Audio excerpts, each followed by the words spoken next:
Sekarang kita memasuki ke video sesi 3.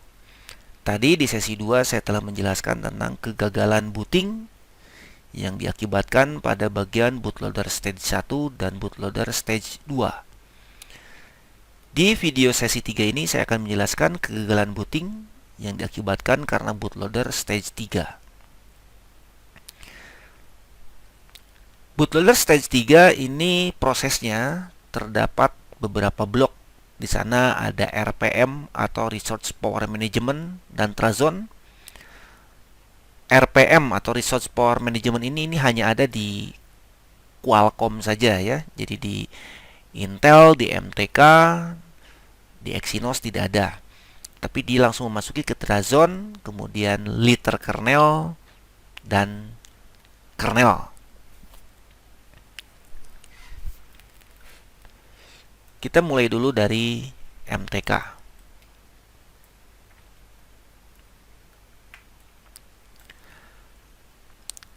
Little kernel pada MTK ini filenya namanya uboot,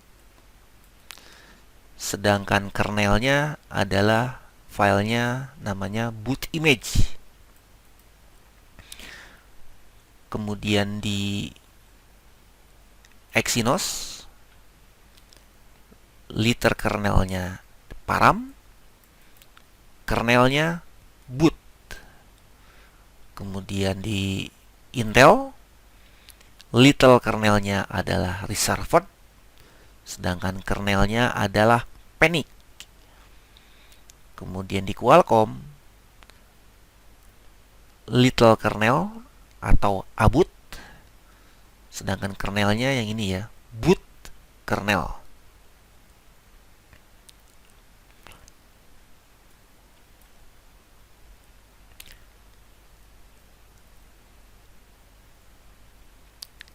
Sebelum saya menjelaskan tentang little kernel dan kernel, saya akan menjelaskan dulu tentang RPM atau Resource Power Management yang ada di Qualcomm.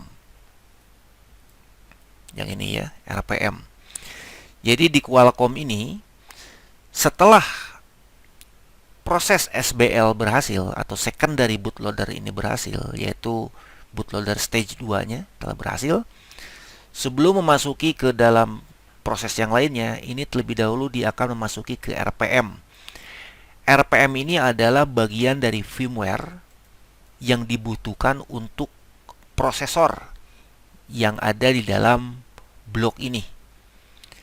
Ini adalah sebuah keunikan dan kehebatan dari SoC Qualcomm yang tidak akan ditemukan di Intel, di MTK, dan di Exynos. Jadi kalau kita lihat jumlah prosesor atau CPU yang ada dalam Qualcomm ini lebih banyak daripada SoC yang lain. Biasanya yang umumnya macam di Intel, MTK, Exynos, dia hanya memiliki ARM. Ini untuk main prosesornya, yaitu untuk application prosesor. Kemudian yang kedua ada modem. Ini prosesor untuk baseband. Nah, di Qualcomm ini ada satu tambahan prosesor lagi, yaitu prosesor Cortex M3. Dia menggunakan Cortex M3. Ini khusus untuk bagian sistem kerja blok bagian Research and Power Management, RPM.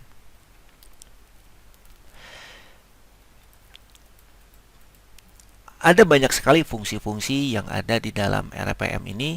Tetapi di sini saya tidak ingin menjelaskan panjang lebar detail tentang apa-apa yang ada di dalam ini. Tapi mudah-mudahan lah nanti di pertemuan berikutnya atau di video tutorial berikutnya saya akan menjelaskan tentang detail-detail ini. Tentunya saya tidak berharap, tidak ingin menjelaskan sesuatu yang akhirnya malah membuat sebuah kekacauan begitu.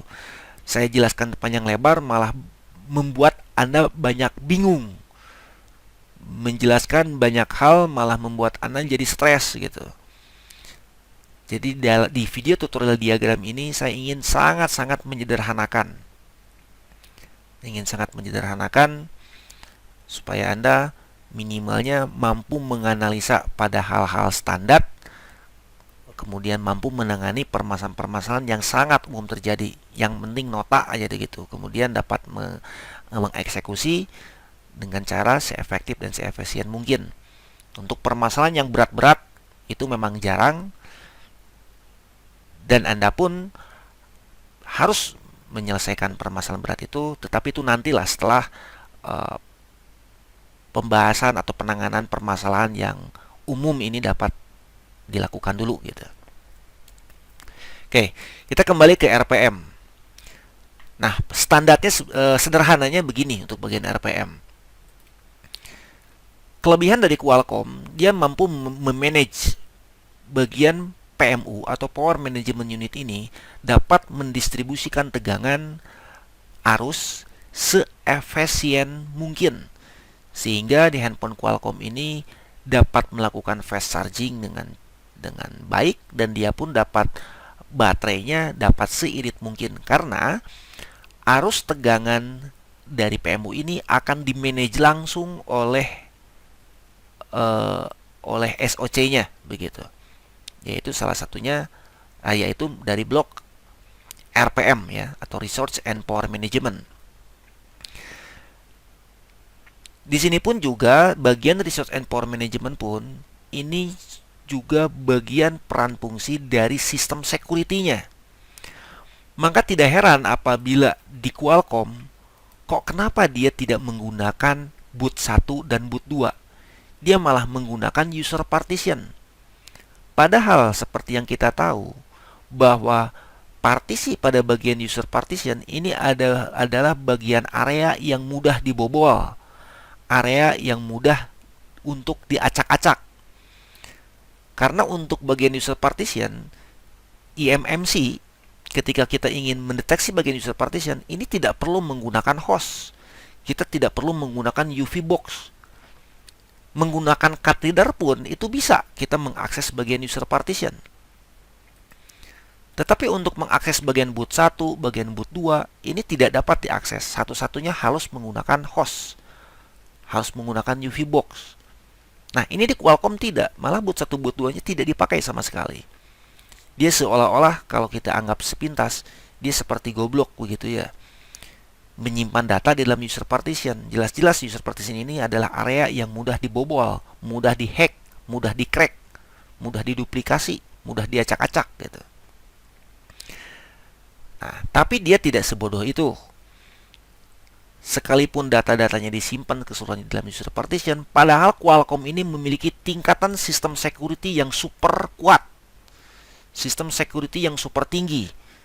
Nah, dia dikelola di dalam RPM ini. Di sini ada QF Prom. Untuk proses JTAG-nya pun aksesnya lewat ini. Tetapi ini pun juga dia akan melalui ke dalam bagian-bagian sistem security. Di sini ada security control.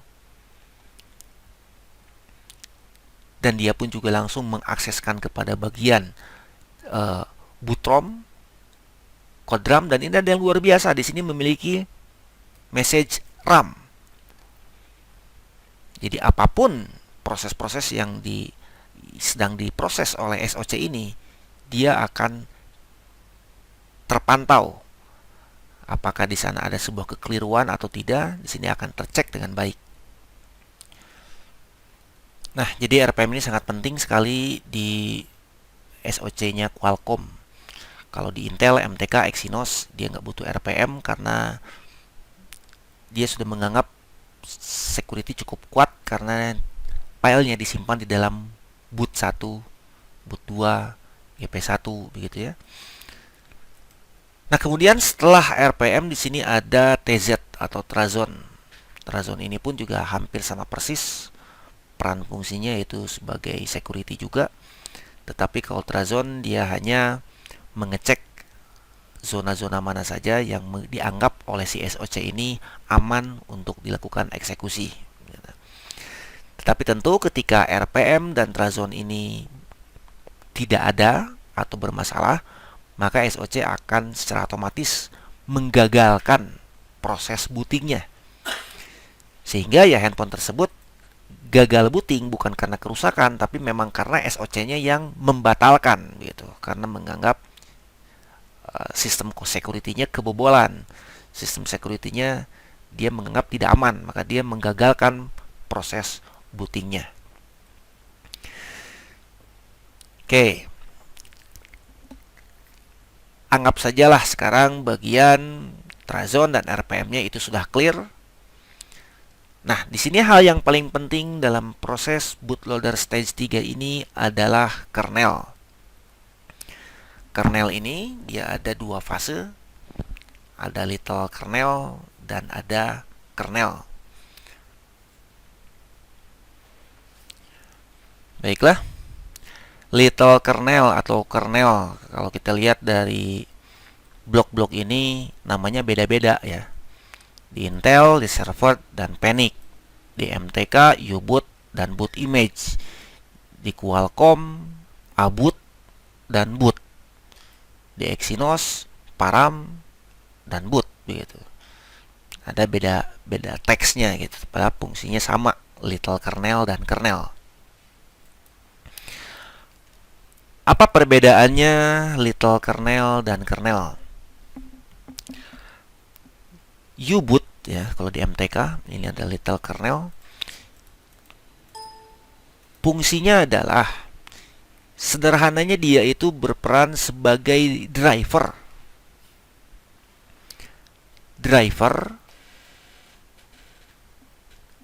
Keseluruhan blok-blok rangkaian yang ada di dalam handphone ini. Bila kita lihat di dalam SoC ini, di sini ada banyak blok-blok kecil, ada banyak-banyak rangkaian. Kemudian juga di luar blok SoC ini, contohnya di sana ada WiFi, ada Bluetooth, dan yang lainnya. Itu semua membutuhkan driver agar dapat bekerja dengan baik. Nah, keseluruhan driver-driver tersebut itu berada di dalam little kernel. Sedangkan kernel dia berperan sebagai jembatan antara sistem Android yang ini, sistem Android dengan mesin handphonenya lah begitu. Jadi intinya ini jembatan antara sistem kerja hardware dengan sistem Androidnya. Nah, itu dijembatani oleh kernel. Nah, oleh karena itu ketika sekarang little kernelnya bermasalah atau kernelnya bermasalah, maka ini pasti akan mengakibatkan gagal booting. Karena tadi di awal saya sebutkan bahwa ketika proses booting selesai, handphone harus masuk ke dalam dia harus mampu menampilkan logo. Nah, sekarang bagaimana mungkin muncul gambar logonya kalau LCD-nya, drivernya belum ada? LCD itu bisa muncul gambar karena ada drivernya. Nah, sedangkan drivernya itu di dalam little kernel, dia tentu nggak akan bisa nampilin. Kemudian dia dapat menampilkan logo animasi, dia dapat masuk ke dalam sistem Androidnya. Dia juga butuh jembatan dulu, yaitu kernel. Nah, oleh karena itu, proses gagal booting ini pun bisa disebabkan karena little kernel dan kernel. Kita akan mengeksekusi pada bagian ini ketika mendapatkan permasalahannya yang handphonenya beda ya dengan permasalahan yang di bootloader stage 2. Kalau di permasalahan di bootloader stage 2, cirinya itu adalah di device manager dia kedetek, kemudian ampernya dia gantung, handphonenya nggak mau nyala. Tetapi kalau permasalahan di little kernel dan kernel, itu handphonenya ditekan on, vibranya getar, brrr. Atau LCD-nya nyala tapi nggak keluar gambar, misalkan warna muncul aja LED-nya warna biru begitu ya. Nah, itu sudah menandakan bahwa boot stage satunya sudah bagus, bootloader stage 2-nya sudah bagus, tetapi bootloader stage 3-nya yang bermasalah, kernelnya yang bermasalah. Getar saja atau dia hanya muncul lampu LED-nya saja. Ada satu hal lagi yang perlu diperhatikan selain little kernel dan kernel. Di sini ada partisi, kalau di MTK itu ada partisi namanya logo. Nah, sebetulnya partisi logo ini dia hanya menyimpan file gambarnya. Jadi kan ketika U-boot dan boot image ini sudah bekerja, handphone ini akan nyala dan dia akan menampilkan logo. Nah, gambar logonya itu dia disimpan di sini, di dalam partisi logo. Nah, itu kalau di MTK. Jadi ini tentu ya, partisi logo ini wajib untuk dituliskan. Perlu dituliskan gitu supaya muncul logonya. Jangan dianggap karena nggak muncul logo nanti ini dianggapnya handphone gagal booting gitu. Padahal gambar logonya yang nggak ada. Sedangkan di Intel, gambar logonya dia sudah gabung di dalam reserved. Kemudian di Exynos, gambar logonya ada di dalam param. Kemudian kalau Qualcomm, dia sudah ada di dalam ABUT atau little kernel.